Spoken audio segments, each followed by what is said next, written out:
got 30 minutes to go. Come on, John. 30 minutes to go and Amy's still done next to nothing.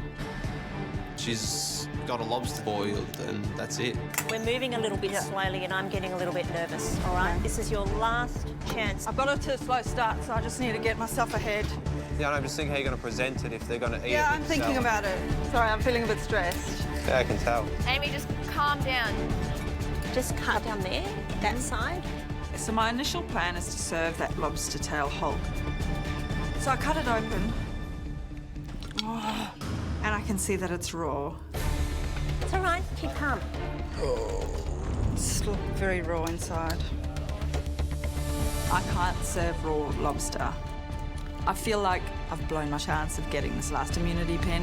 If you feel you want to cook it more, then we've got time to do that. Yep. You could continue to steam it or you could sear it now. So I'll make the decision to split it down the middle and then cook it for a little bit longer. I'm feeling a bit stressed. Should have got started a bit quicker. Go on, Flames. All I've done is boil the lobster tail and steam the legs. Make sure that lobster does not get overcooked, hey? But it looks amazing. Thank you, It looks darling. amazing. You can do this. Yes. All right. You seem to move really fast, Amy. I've never not got anything up. Today is not going to be the first day. I have a little bit of time to get it together. Come on, Amy. Go, Amy. Come on, Amy. I'm going to give it my all to win that last immunity pin. The lobster's cooked perfectly. Yeah. I need to prep the salad ingredients. I prepare the sorrel. I've got a dressing I need to make. I've decided I'm going to use that prosciutto. I get it into a pan and get it crispy. Yes, I did get off to a slow start. I think I just got overwhelmed with different ideas. But I'm clearer now with Kylie's mentorship. At the beginning, completely, I don't think she really knew where she was going to go, how she was bringing it all together. Now that she's got the clear idea in her head of what she's doing, now she's got the time pressure, and I just really hope that she can get it on the plate now. So you're making a mayonnaise. Yes. Decide to not waste that lobster head. Use the cleaver. Yep. All right. Scoop out that lobster mustard to make the mayonnaise. The lobster mustard, or the lobster brains, is a very favourite ingredient of Maggie beers. Yeah, let's get the flavour just right. People rave about it all the time. It's not something I would normally eat. I'm hoping it's going to show the judges a bit of an adventurous side, prepared to try new things. I'm watching Amy add lobster mustard to her mayonnaise. It's a pretty big risk. It could be delicious, but it's quite an unusual flavour, and I'm not sure whether it's going to work in mayonnaise. 5 minutes to go. Put that best dish up. Come on, Amy. Come on, Amy. You can do it. Just finishing up, we're looking good. All the components are kind of working. So the elements on the plate, we've got the radicchio, we've got the quail leg, we've got the quail breast. Just making sure that I get the balance of the sauce. Come on, Amy. Come on, Amy. God, you guys are putting on the pressure. I want it to look pretty, and that's what I'm focusing on. It's not happening. Nothing is looking on the plate like I want it to look.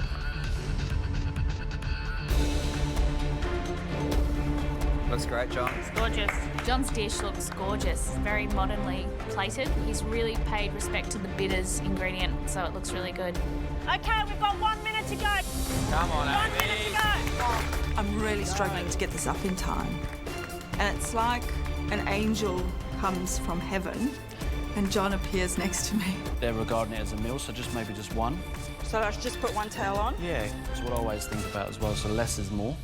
Going on what John's saying, are you happy with it? I actually hate it. Grab another plate and I start doing it again. Let's look at your lobster as the highlight. It's great having John there to guide me. That's it, no more leaves. 10, A little bit of salt on 9, top. You got time picks, you got your bacon. 7, 6, 5, 4, 3, 2, 1.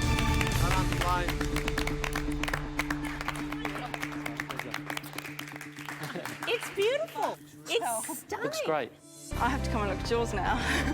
John's looks pretty amazing, and he had a lot of wonderful techniques in there, but I think that the sorrel and the mayonnaise and the lobster is a beautiful combination, and now with the plating looking so lovely, we could have another immunity pin lurking around the house. Waiting for judging was a little bit nerve-wracking. I hope I've managed to balance all the bitterness and the quail was not overcooked. Pan-fried quail, Braised Radicchio, Pancetta and citrus dressing. Beautiful. Thank you. That's a pretty dish, isn't it? Gorgeous dish. It's a really pretty dish.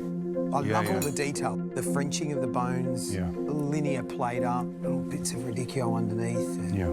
It'd be interesting to see the way that radicchio's been treated, because there was nothing in there for sweetness, to get the sweetness. So no sweet at all? No sweet at all. So that was the challenge for me, looking at that. How are you going to get sweetness into the dish? But you've got sweetness, you bridle the bitterness with salt. Yeah. Bitterness with crisps of pancetta. Such a great combination. The only thing I'd say is it's really well caramelised, isn't it? Like if you look George Brown say that side on the breast, possibility that might be overcooked. Shall we taste? Yeah, I think so. Let's do it. Curious to see how that quail breast is cooked.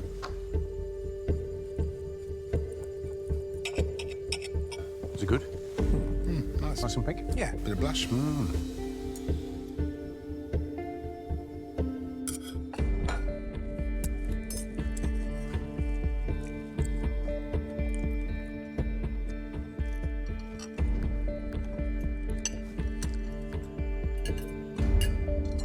I like that. I like it a lot. Yeah, it's really sound and comfortable. Like it's really roasty, which I like. I like it a lot. Lots of caramelisation. And then underneath that, you get that little ping of chamomile. Yeah. Wow, chamomile and quail. It's delicious, actually. For me, what really makes that dish is the radicchio underneath. It's been nicely charred. It's kind of buttery, and it's there's bitterness there for sure, but there's also sort of sweetness there as well, which really brings the quail to life. It's not pushing the envelope in terms of culinary technique, creativity, but it's good. It's delicious, and I'd be happy to sit in a restaurant and eat that and enjoy that and be in comfort. The great thing about this dish is everything is just as it should be. Anything other than perfect is really not an option at this stage of the competition. The smallest mistakes could cost you, and I'm hoping that my lobster's cooked perfectly. Poached lobster with citrus sorrel and lobster mustard mayonnaise. Wow. Hey, it looks beautifully cooked, doesn't it? It looks beautiful. Yeah, it looks beautiful. It looks really clean. There's plenty of white plate and space to pot that lobster and make it the hero. You want to see more than just poached lobster, don't you? Do you, if it's perfect? That's what you call produce-driven cuisine, isn't it? So the grapefruit's on there. I mean, the sorrel's on there. Based on presentation, I've got no idea who cooked what dish now. Let's taste it.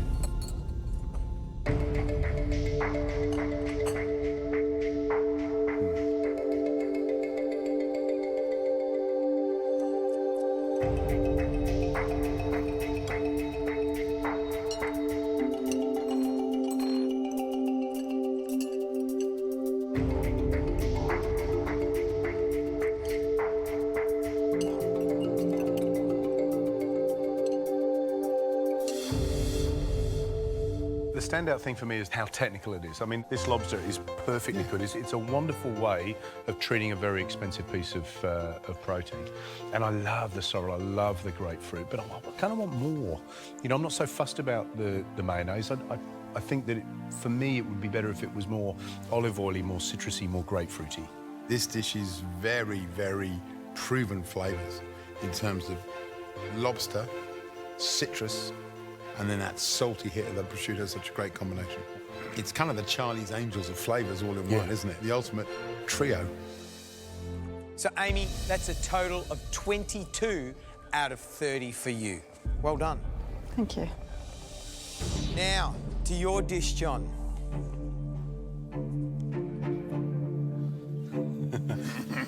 He is nervous. He is nervous. Very nervous.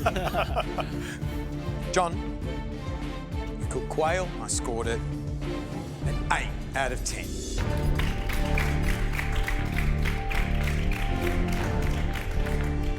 loved the radicchio. Loved that because you gave it some sweetness by cooking it correctly. And I also loved the way you've cooked the quail. It was perfect. Well done. Thank you. John, I scored your dish 8 out of 10. I think the thing that impressed me so much about your dish was all the detail of those elements done so perfectly.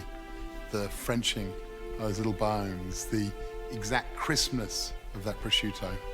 A dish without anything out of place on it. Beautiful. Thanks, Matt. Wow. There you go, 2 8, 16 out of a possible 30. So that means you need a 6 from me or more to take out the challenge. John, I gave your dish 9 out of 10.